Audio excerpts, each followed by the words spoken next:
Thank you so much for being here today, guys. I just wanted to get into improving health through community empowerment for our Down syndrome community.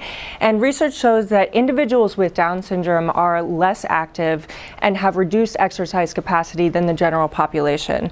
We also see that there is a propensity for obesity as well, and combined with that low physical activity, this is where we start getting into our metabolic issues that we often see. So taking in certain considerations, behavioral as well as physiological, individuals with Down syndrome can absolutely benefit from physical activity and exercise just like anyone else. I really want to understand what is at the base of that inactivity and what can we do to try to change that. So just to make sure that we're all on the same page, Down syndrome is a genetic condition. It's also called trisomy 21, where the chromosome, the 21st chromosome, is copied 3 times instead of 2. And this leads to differential development in the fetal stage, where we end up seeing physical and intellectual disability across a wide range of severity. So how do we go about doing this? How do we allow our Down syndrome community to get more active and hopefully live a healthier life? Well, I think we kind of attack it from 2 areas. One being community buy-in. If we have a community and they really don't find impact from our research, then what are we doing? Those are the people that we're trying to help, right?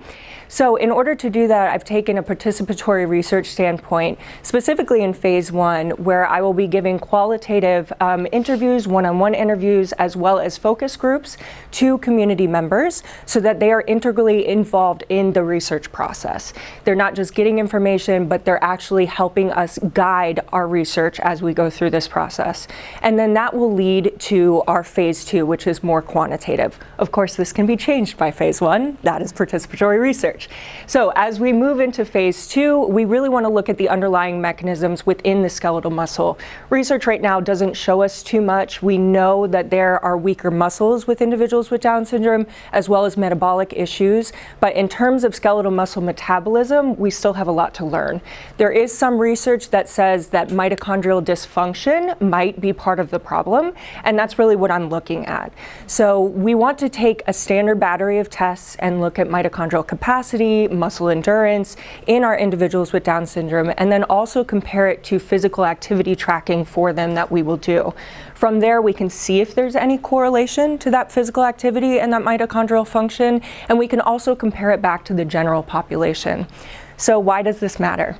This matters because exercise and physical activity should absolutely be inclusive, and we just need to understand what different groups need in order to make this happen.